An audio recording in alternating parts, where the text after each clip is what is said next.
வணக்கம். 27ஆம் தேதி தன்னுடைய கண்ணுக்கு முன்னாடி 40 உயிர்கள் கதறி இறந்து கொண்டிருக்கக்கூடியதை பார்த்துட்டு ஒரு மனிதர் அங்கிருந்து புறப்படுறார். அந்த இறந்து போன 40 பேரில் 10 பேர் குழந்தைகள். நல்லா ஞாபகத்தில் வச்சுங்க. இப்படி ஒரு சம்பவத்தை கண்ணுக்கு முன்னாடி பார்த்துட்டு ஒரு கட்சியினுடைய தலைவராக இருக்கிறேன்னு சொல்லக்கூடிய ஒரு நபர் எப்படி அந்த இடத்தை விட்டு நகர முடிந்திருக்கும்? இந்திய வரலாற்றில் எவ்வளோ பெரிய கட்சி இருக்கிறது, கட்சியினுடைய தலைவர்கள் இருக்கிறார்கள். அவர்களுக்கு முன்னாடி இப்படிப்பட்ட சம்பவங்கள் நடந்தபோது அவர்கள் அங்கிருந்து உடனடியாக வெளியேறிய சம்பவம் எங்காவது ஒன்று நீங்கள் சுட்டி காட்ட முடியுமா? சரி, நான் இப்போது 27ஆம் தேதி இந்த சம்பவம் நடந்தது. 3 நாள் கழித்து, அதாவது 30ஆம் தேதியான இன்னைக்கு விஜய் ஒரு வீடியோ வெளியிட்டிருக்கிறான். நான் அந்த வீடியோ பற்றி சொல்கிறதுக்கு முன்னாடி ஒரு மிக முக்கியமான விஷயத்தை சொல்கிறேன். என்ன அப்படின்னா, நீ ஆரம்பத்தில் ஸ்டாலின் அங்கிள் அப்படின்னு சொன்னதும் அது தொடர்பாக தமிழ்நாட்டில் ஒரு மிகப்பெரிய கொந்தளிப்பு ஏற்பட்டதெல்லாம் நம்ம பார்த்தோம். இன்றைக்கி நீ சிஎம் சார்னு சொல்லியிருக்கிற இல்லையா? ஒன்று சொல்ல விரும்புகிறேன் நான். உன்னோட வயசு, அவருடைய அரசியல் அனுபவம், ஒன்றை நீ அவருக்கு எதிரான ஒரு நபராக முன்னிறுத்துவது அப்படிங்கிறதே தமிழ்நாட்டு மக்கள் உன்னை ஏளனமாக பார்ப்பார்கள். அதை மட்டும் மனசில் வச்சுக்கோ. இப்போ விஷயத்துக்கு வரலாம். இப்போ நீ அந்த வீடியோவில் ஒரு செய்தியை சொல்கிற. என்ன சொல்கிற அப்படின்னா, மனசு ரொம்ப வலிக்குது, வழிநெடுக என்னை பார்க்குறதுக்கான ஆட்கள் இருக்கிறாங்க அப்படின்னா அது என் மேலே வச்சுருக்கக்கூடிய பாசம் அப்படின்னு நீ பேசிகிட்டே போகிற. உனக்கு மனசு வலிக்குது அப்படின்னா நான் சில சம்பவங்களை உனக்கு சுட்டி காட்ட விரும்புகிறேன். உன்னுடைய கட்சியினுடைய நிகழ்வுகளெல்லாம் ஏற்பாடு செய்யக்கூடிய நபருடைய பெயர் ஜான் ஆரோக்கியசாமி இல்லையா? இந்த ஜான் ஆரோக்கியசாமி ஒரு செய்தியை சொல்லியிருக்கிறார். என்ன தெரியுமா? விக்கிரவாண்டியில் நீ உன்னுடைய கட்சி ஒரு மாநாடு நடத்துது. அந்த மாநாடு நடத்தும் போது அன்னைக்கு நடந்த சம்பவம்னா 444 பேர் மயக்க நிலைக்கு சென்றிருக்கிறார்கள். சரியா? இதில் பதறிப்போன உன் கட்சியை சார்ந்த நபர் புசி ஆனந்துகிட்டையும் இதே ஜான் ஆரோக்கியசாமிகிட்டையும் சொல்கிறாங்க, சார் இந்த நிகழ்வில் ஒரு 400க்கும் அதிகமான பேர் பெரிய அளவில் மயக்கமடைகிற நிலைமைக்கு போயிட்டாங்க. இன்னொன்று, ஈவினிங் 6 மணிக்கு நிகழ்வு ஆரம்பிக்குது. ஆனால் காலையில் 8 மணிக்கே திறந்து விட்டு பசங்கள்லாம் உள்ளே வந்துட்டாங்க. வந்தவங்களுக்கு குடிக்க தண்ணீர் இல்லை. அங்கிருந்த பாத்ரூமில் இருந்த தண்ணி எடுத்து குடிக்க வேண்டிய சூழல் வந்தது. யூரின் பாஸ் பண்ணுறதுக்கு சரியான வசதிகள் எதுவும் செய்யலை. அந்த அளவுக்கு கஷ்டப்பட்டாங்க. அதனால் ஏறத்தாழ 400க்கும் அதிகமான பேர் எப்படியோ தப்பி பிழைச்சாங்க அப்படின்னு அவர் சொல்லவும், புசியார் சொன்னது என்ன, கடவுள் நம்மளை காப்பாற்றிட்டாரப்பா அப்படின்னு சொன்னது ஞாபகம் இருக்குது. நீ அன்னைக்கு அதை பற்றி ஏதாவது பேசியிருக்கியா? அப்படி அந்த சம்பவத்தை பற்றி ஏதாவது பேசியிருக்கியா?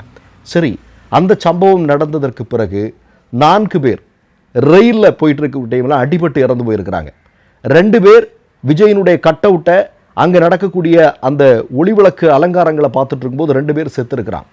இந்த இவ்வளோ பேர் செத்த பிறகு கூட ஒருத்தருக்கு நீ அன்றைய தினம் ஒரு ஆழ்ந்த இரங்கலோ அல்லது அது குறித்து ஒரு வருத்தமோ நீ தெரிவித்திருக்கிறையா? இல்லை. கடைசியில் உனக்கு இந்த செய்தி உங்ககிட்ட சொல்லி 4 நாட்களுக்கு பிறகு ஒரு சிறு குறிப்பை நீ வெளியிடுற. நீ என்ன சொல்கிற? உனக்கு மனசு வலிக்குதுன்னு சொல்கிற. உன்னுடைய நிகழ்வில் இதுக்கு முன்னாடி 5 மாவட்டங்களில் நீ நடத்தி இருக்கிறதா சொல்கிற. எந்த மாவட்டத்திலே அசம்பாவிதம் இல்லைன்னு சொல்கிற. எந்த நிகழ்வுலையுமே அசம்பாவிதம் நடக்கலைன்னு சொல்கிற. என்னுடைய கேள்வி, நீ நடத்திய எந்த ஒரு பேரணியில் அசம்பாவிதம் நடக்காமல் இருந்திருக்கிறது? அதை மட்டும் நீ சொல்லு. எல்லா இடத்துலையுமே அசம்பாவிதங்கள் நடந்திருக்கிறது. அதான் உண்மை. சரி, இப்போ கூடுதலாக ஒரு செய்தி. நேற்றைக்கு உன்னுடைய கட்சியை சார்ந்த ஒரு மிக முக்கியமான நபர் ஆதவ் அர்ஜுனான்னு சொல்லக்கூடியவன், அவன் என்ன பண்ணுறான்? தன்னுடைய சமூக ஊடகத்தில் ஒரு செய்தியை போடுறான். என்ன போடுறான்? புரட்சி வெடிக்கும், நேபாளில் நடந்தது மாதிரி இங்கே புரட்சி வெடிக்கும்னு நீ போடுற. ஆனால் உடனடியாக அந்த ட்வீட்டை நீ டிலீட் பண்ணியிருக்கிற. ஏன்னா உனக்கு பயம், பிரச்சனை வரும்னு உனக்கு தெரியும். நான் என்ன கேட்குறேன், உன்னுடைய திட்டம் என்ன? உன்னுடைய திட்டம் அப்படிங்கிறது இங்கே திராவிட முன்னேற்ற கழகத்தினுடைய ஆட்சி நடக்குது.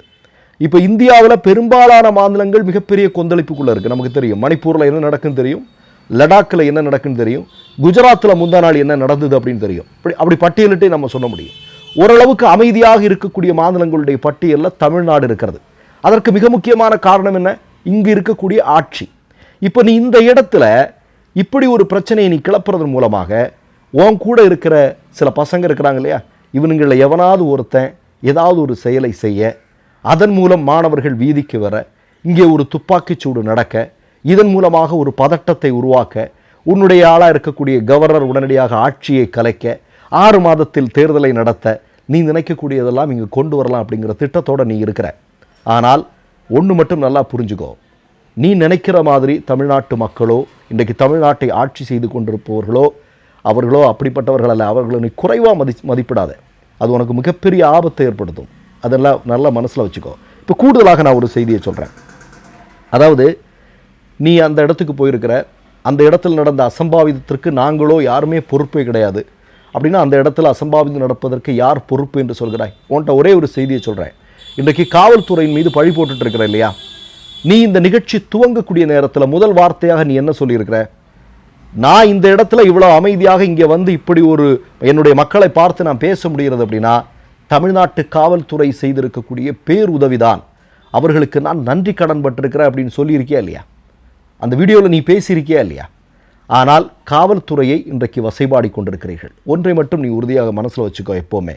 அதாவது உன்னுடைய திட்டங்கள் எல்லாமே மிகப்பெரிய தோல்வியை சந்தித்து கொண்டிருக்கின்றன. சரியா? இன்னைக்கு நம் மதிப்புக்குரிய நீதிமன்றமே தெள்ள தெளிவாக சொல்லியிருக்கிறது. என்ன? உன்னுடைய ஆட்களுக்கு சார்பாக ஆஜராவதற்காக வந்திருந்த வழக்கறிஞர்கள் என்ன சொல்லியிருக்காங்க? இல்லை காவல்துறை சரியில்லை, நாங்கள் எல்லாம் சரியாக தான் இருந்தோம் அப்படிங்கிற உன்னுடைய வாதங்களை முன்வைத்திருக்கிறார்கள். ஆனால் நீதிமன்றம் என்ன சொல்லியிருக்கு அப்படின்னா நடந்திருக்கக்கூடிய அசம்பாவிதங்களுக்கு முழுக்க பொறுப்பு விஜயும் ஆதவ் அர்ஜுனாவும் அங்கு குழுமியிருந்த நபர்களும் தான் அப்படிங்கிறதானே. அதனால தானே 2 பேருக்கு ஜாமீன் கேட்டு போனதுக்கு முடியாதுன்னு சொல்லி இன்னைக்கு சிறையில் தூக்கி போட்டிருக்கிறாங்க. அதானே நீதிமன்றம் சொல்லியிருக்கிறது. உனக்கு நான் ஒரு செய்தி, கூடுதலாக ஒரு செய்தியை சொல்கிறேன் நான். அதாவது நீ அங்கே போகலை, சரி பரவாயில்ல. நீ சொல்கிற அங்கே போனால் பதட்டம் வந்துடும், நான் திரும்பவும் போனால் அந்த இடத்துல பெரிய பிரச்சனை வரும்னு. நான் கேட்குறேன், பெரிய பிரச்சனைகள் வரும் அப்படின்னா இன்றைக்கி இயற்கை பேரிடர் வருது, இதே மாதிரியான அசம்பாவிதங்கள் பல நடந்துகிட்ருக்கு. ஆனால் பிரதமர் அங்கே செல்கிறார், முதல்வர்கள் அங்கே செல்கிறார்கள், மிக முக்கியமான பிரமுகர்கள் எல்லாம் அங்கே செல்கிறார்கள். ஏதாவது அசம்பாவிதம் நடக்குதா? இல்லை. இப்போ நீ மட்டும் போனால் அசம்பாவிதம் நடக்கும் அப்படின்னா அப்போ யாரை ஏமாற்றுவதற்காக நீ அதை சொல்லி கொண்டிருக்கிறாய்? இது கூட பரவாயில்ல, நீ போகலைங்கிறது கூட விட்டுரு. அதனால தான் அங்கே வந்து அந்த மருத்துவமனையில் அனுமதிக்கப்பட்டிருந்த விஜயனுடைய ரசிகர்களை சொல்கிறாங்க, என்ன தளபதி பார்க்க வராதது கூட எங்களுக்கு வருத்தம் இல்லை, ஆனால் அந்த 2ஆம் கட்ட தலைவர்கள் கூட எங்களை பார்க்க வரல. எல்லாவனும் தலைமறைவாயிட்டானே, எல்லாவனும் அங்கிருந்து தலைமறைவாக இருக்கக்கூடிய காட்சியை தானே நம்ம பார்க்குறோம். எவனும் எங்கே இருக்கிறாங்க கூட இல்லை. அதாவது கரூரினுடைய தமிழக வெற்றி கழகத்தினுடைய பல்வேறு நிர்வாகிகள் இப்போவும் எங்கே இருக்கிறானுங்க, எந்த பதுங்கு குழியில் பதுங்கி இருக்கிறானுங்கலாம் தெரியல. எல்லாவனும் நாட்டை விட்டே போயிட்டானாங்களாங்கிற கூட சந்தேகம் கூட இருக்குது. அப்போது இந்த மாதிரியான அரசியல் நீ செஞ்சிட்ருக்கிற. இறுதியாக நான் உனக்கு ஒரே ஒரு விஷயத்தை மட்டும் சொல்கிறேன். நீ என்ன சொல்கிற? சிஎம் சார் என்ன வேணாலும் பண்ணுங்க. டேய், இதெல்லாம் பார்க்கும்போது தமிழ் மக்கள் சிரிப்பாங்களா இல்லையா? உன்னை என்ன செய்கிறது? நீ ஒன்றை செய்யணும்னு சொன்னால் ஒரு கதை தான் நான் சொல்ல வேண்டியது இருக்குது இல்லையா? தலைவாங்கிற உன்னுடைய ஒரு படத்தை ஜெயலலிதா அவர்கள் இல்லையா அதை பேன் பண்ண தடை பண்ணணுங்கிற முயற்சியில் அவங்க ஈடுபட்ட போது நீ கூனி குறுகி கையெடுத்து கும்பிட்டு நீயும் உன்னுடைய தகப்பனாரும் போய் காலில் விழுந்த காட்சியும் அது தொடர்பாக நீ வெளியிட்ட வீடியோவும் இன்றைக்கும் தமிழ்நாட்டு மக்கள் பார்த்துட்டு இருக்கிறாங்க. ஒன்று என்ன பண்ணுறது? ஒன்று திரும்பவும் நான் சொல்கிறேன், அவர் உன்னுடைய வயதுக்கு ஒத்த அனுபவமுடைய அரசியல்வாதி. சரியா? அவரை உனக்கு எதிராக முன்னிறுத்தி நீ ஒரு அரசியல் செய்ய முயற்சி பண்ணன்னு வை. தமிழ்நாட்டு மக்கள் உன்னை முழுமையாக, அது அரசியலிருந்து மட்டுமில்லை சினிமாவிலிருந்தும் துடைத்தெறிவார்கள். அதை மட்டும் மனசில் வச்சுக்கோ. மற்றொரு நிகழ்வில் சந்திப்போம். நன்றி, வணக்கம். மை நேம் இஸ் ரெட் சேனலை சப்ஸ்கிரைப் பண்ணிக்கோங்க.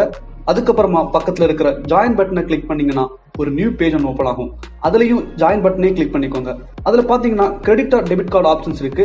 இதில் உங்களுக்கு விசா, மாஸ்டர் கார்டு, ரிப்பே அப்படின்னு 3 ஆப்ஷன்ஸ் கொடுத்துருக்காங்க. அதில் நீங்கள் எந்த கார்டு சூஸ் பண்ணுறீங்களோ அந்த கார்டோட நம்பர் என்டர் பண்ணிக்கோங்க. அப்புறமா கார்டோட வேலிடிட்டி மந்த் அண்ட் இயரை டைப் பண்ணிக்கோங்க. அடுத்தபடியா உங்க கார்டோட பின்னால சிவிசி கோடுன்னு சொல்லிட்டு 3 நம்பர்ஸ் கொடுத்துருப்பாங்க. அந்த நம்பர் இதில் என்டர் பண்ணிக்கோங்க. அப்புறமா அட்ரஸ் அண்ட் இன்ஃபர்மேஷன் என்டர் பண்ணிட்டு பைங்கிற பட்டனை கிளிக் பண்ணிக்கோங்க.